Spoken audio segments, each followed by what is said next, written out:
और बड़ी खबर आ रही है बुलडोजर एक्शन पर आज सुप्रीम कोर्ट में सुनवाई। पिछली सुनवाई में सुप्रीम कोर्ट ने उठाए थे सवाल। आज दिशा निर्देश सुप्रीम कोर्ट की तरफ से दिए जा सकते हैं। बड़ी खबर इस वक्त हम आपको बता रहे हैं। अलग अलग जो बुलडोजर कार्रवाई पिछले दिनों देखने को मिली, उसके खिलाफ यहाँ याचिका लगाई गई थी और सुप्रीम कोर्ट ने पिछली सुनवाई में सवाल खड़े किए थे। तो आज क्या दिशा निर्देश कोर्ट की तरफ से आते हैं सामने, इस पर रहेगी नजर। इस पूरे मामले को लेकर के उत्तर प्रदेश सरकार की ओर से हलफनामा भी दिया गया था और इस पर सुप्रीम कोर्ट ने तारीफ भी की थी। लेकिन अब देखना है कि आज सुप्रीम कोर्ट से क्या निर्देश आ सकता है।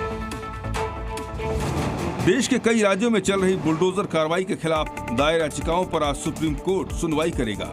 इससे पहले हुई सुनवाई में सुप्रीम कोर्ट ने आरोपियों के खिलाफ सजा देने के तौर पर इस्तेमाल किए जा रहे बुलडोजर एक्शन पर सवाल उठाए थे। कोर्ट ने कहा था कि किसी व्यक्ति के घर को सिर्फ इसलिए नहीं गिराया जा सकता क्योंकि वो किसी आपराधिक मामले में आरोपी है।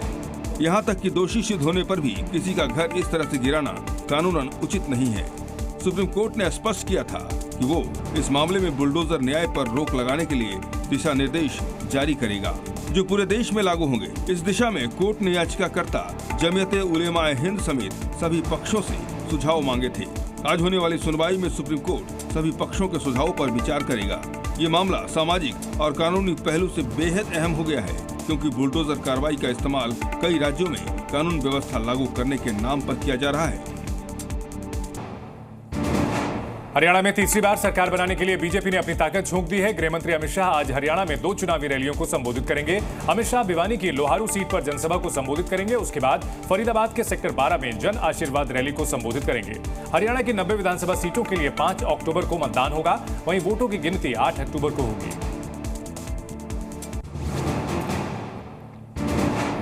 जम्मू कश्मीर में विधानसभा चुनाव में सियासी वार पलटवार जारी है। बीजेपी सांसद अनुराग ठाकुर ने कांग्रेस पार्टी पर करारा हमला बोला।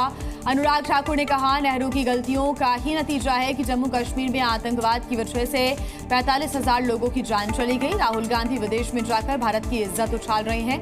कांग्रेस के पास जम्मू कश्मीर के लोगों के लिए बिल्कुल भी समय नहीं है।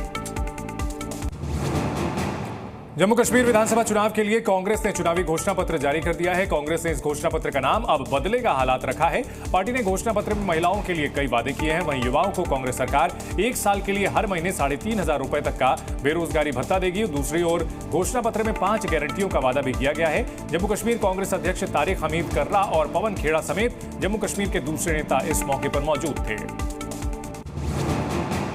हरियाणा में विधानसभा चुनाव की सरगर्मी तेज हो गई है। सिरसा से बीजेपी उम्मीदवार रोहताश जांगड़ा ने अपना नामांकन वापस ले लिया। बीजेपी प्रत्याशी के नामांकन वापस लेने के फैसले पर जेजेपी नेता दिग्विजय चौटाला ने तंज भी कसा। चौटाला ने कहा कि सिरसा की सभी सीटों पर बीजेपी का सुपड़ा साफ हो जाएगा। बीजेपी पर निशाना साधते हुए कहा, दिग्विजय ने कहा है कि हरियाणा के लोग बीजेपी को हराने के लिए तैयार बैठे, लिहाजा बीजेपी की वापसी काफी मुश्किल है। केंद्रीय मंत्री गिरिराज सिंह ने वन नेशन वन इलेक्शन का समर्थन करते हुए कहा कि बार बार चुनाव होने से विकास कार्य बाधित होता है, इसलिए देश में वन नेशन वन इलेक्शन की जरूरत है। बेगूसराय में गिरिराज सिंह ने दिल्ली के मुख्यमंत्री अरविंद केजरीवाल पर भ्रष्टाचार के दलदल में डूबा हुआ उन्हें बताया है। गिरिराज के मुताबिक हरियाणा चुनाव के लिए केजरीवाल अपने सीएम पद से इस्तीफा देने जा रहे हैं। ये केजरीवाल का इमोशनल कार्ड है।